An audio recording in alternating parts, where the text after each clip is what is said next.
Hello guys, welcome to Major's Garage. This is Suellio. I'm the crew chief for the Formula 1, Formula 3 and Formula 3.5. So today we're going to see my lap here at Barcelona with the Formula 1. So let's go straight away to the first braking zone. This is a quite tricky one because we could bring the car a little bit more to the left, but this car is bottoming out and sometimes you get a very bad locking. As you can see here, we have some rubber in the track because I was practicing and locking up by trying to be a little bit more to the left to get a better track usage without getting an off track. But the car was bottoming out right on this white line here where you get the division between the track and the curb. So I want to be really aware of where my left tires are and where the middle of the car is. So as you can see, I am really trying not to put the middle of the car at the white line. That's the danger zone where you can start bottoming out the car and then the fronts lock, and you really get a bad situation when that happens because the car pretty much goes straight. So being aware with that, I want to break up. I want to break up to it's between those lights here and the 100 board, but I would say that I'm looking more at the 100 board. As you can see, I reach my maximum pressure when I'm basically besides the 100 board. So I'm starting to brake slightly before. I try to punch the brake as hard as I can, as quickly as I can, but still my maximum pressure will be around the 100. Then braking on a straight line, maintaining 100% for a slight amount of time and then slowly releasing. And then as you start pointing the car, you start releasing much more the brakes. Ideally, what we want to do here is to put the car in our first apex, which is this yellow sausage curve here. As you can see, I'm basically trying to go really close to it without touching it, of course, because if you do touch it, the car jumps and unsettles the car a lot and disunsettles the car a lot. So as you can see, I'm basically as close as I can be. One more centimeter would be enough to make the car touch the curb and fly a little bit. So being aware that we don't touch this curb, after we are very close to it, I want to already get back on the throttle, as you can see. And I'm pretty aggressive with the application. I mean, not too aggressive in terms of going 100%, but aggressive in terms of giving just as much power the car can handle without losing the rear here. So that's what I try to do here. And then when I get a little bit safer, I can almost reach 100% here. But as I change direction, I'm lifting again. So it's very important that we lift when we change direction here. And then I want to you can really use this green area here, no problems. And then you can also, of course, we want to bring the car to the left slightly to prepare the next right-hander. But as you can see, I'm not so much to the left. But yeah, definitely not going all the way to the white line on the right here. It's very easy to end up putting too much of the car on the right, and then that's gonna hurt your entry line for the next corner. So again, let's do a quick recap. Braking not with the car not on the middle of the white line, just slightly to the right, and then being super close to this yellow curve here, and then getting back on the throttle here quite aggressively, but not super aggressively, of course. And then when you change direction, you lift slightly, and then you reapply the throttle, trying to turn the car a lot to the left here. I mean, not a lot, but as early as possible, to be aware that this little transition here is the only area where you have the chance to bring the car slightly to the left to prepare the next corner. So this is super important. So try to desperately bring a little bit to the left, and then you already turn again. So our goal here is that we gently bring the car more and more to the point where we're always touching this curb on the right. As you can see, I'm not touching the curb too early. I'm closing and closing, closing, closing, closing. Okay, I'm now super close to it, and then I let the car go run wide. Here we will get an off track if we put the middle of the car over to the left of this white line, so be aware of that. And then after we exit this corner, I'm actually bringing my car over to the left here. So this is a new off-track area here. We don't get an off-track if we put the middle of the car over to the left here, although we do here. Now, as you can see, this drain here goes to the left at this point. So that's where the off-track is going to. So we can bring the car slightly to the left here. As you can see, I was quite safe. I could bring the car even a little bit more to the left. I probably lost a little bit of time here, some hundreds, because of that positioning. So I want to brake on a straight line here. I really want to have my car parallel to the curb before I start braking, but then immediately I start churning very, very gently. This is a pretty long corner. As you can see, I'm churning and releasing the brakes very gradually and progressively, and maintaining a little bit of the brakes all the way up to the point where I get back on the throttle. And of course, not punching the throttle super aggressively because this car is super powerful. So I am going to the traction limit, and then I'm trying to make the car rotate with that throttle. Then bringing the car as early as possible to the right here, so you can start braking completely parallel to the white line. It's super important that we always prepare the braking zone of the laps, of the corners.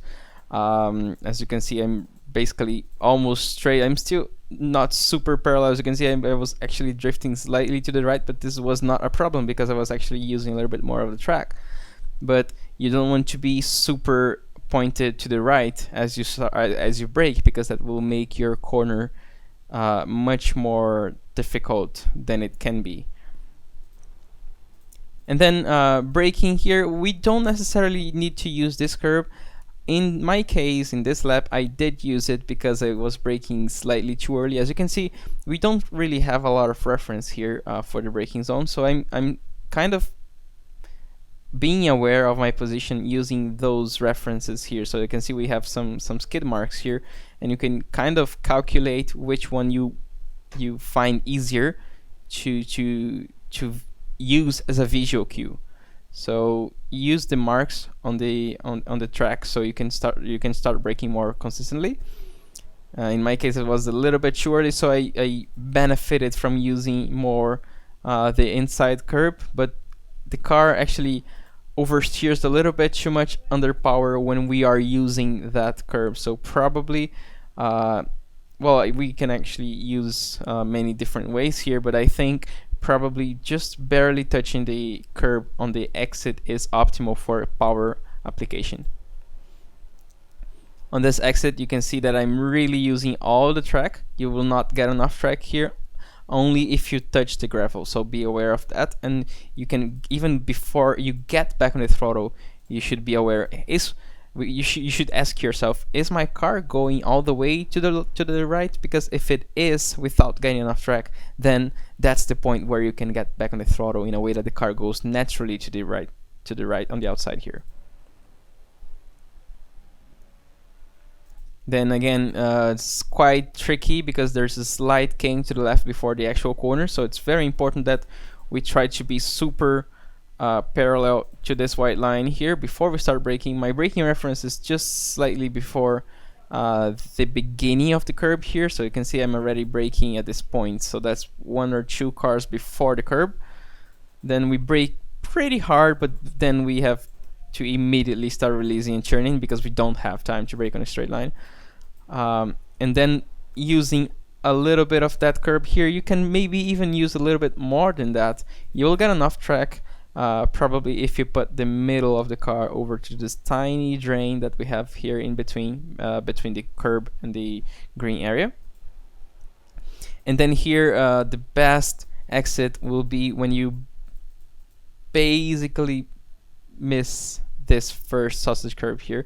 Don't touch it, never, because if you do, your car will end up somewhere around here in the fence. So it's just very dangerous, so you need to be aware and confident enough that the car is not going to touch it. So there's that.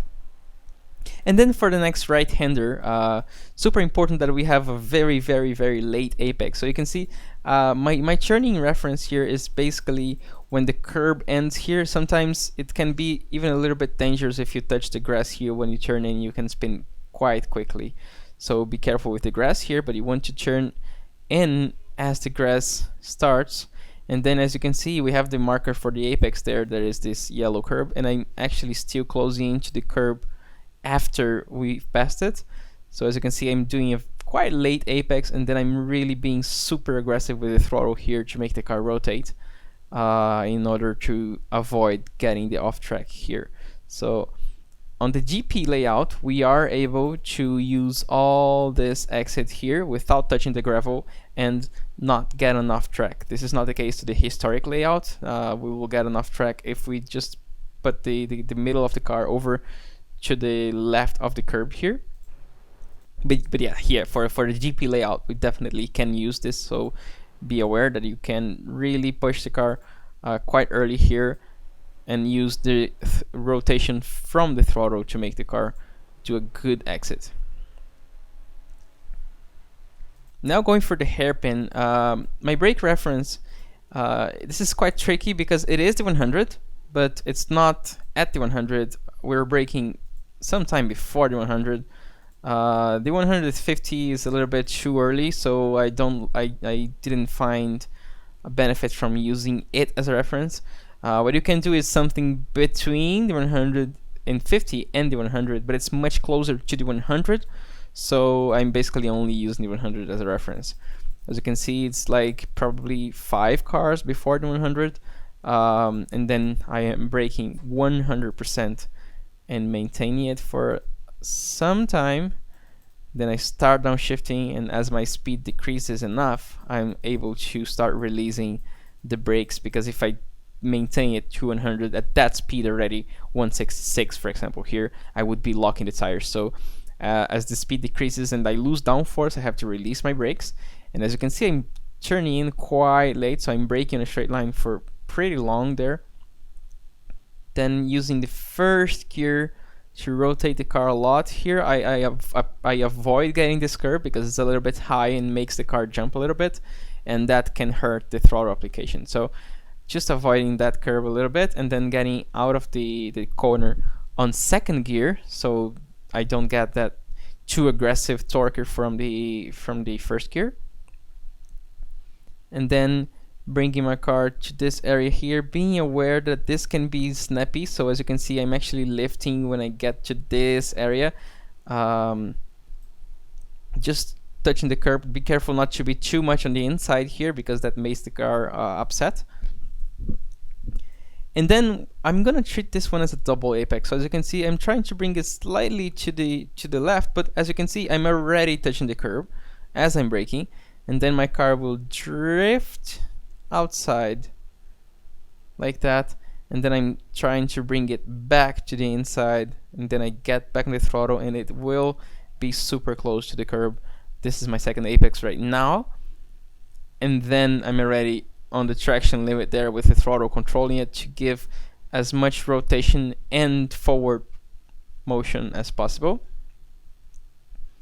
So the exit was slightly safe here. As you can see, I wasn't like really suffering to put my car over to the limit between the green area and the gravel, but this was pretty quick. And now for this corner, this is a difficult one because we don't have a reference. So my reference is actually, as soon as I start seeing the yellow curves on the inside, I start braking. So I'm basically waiting for them to show up. As you can see, still nothing, still nothing, still nothing, still nothing. Okay, I can see them, and then I start braking.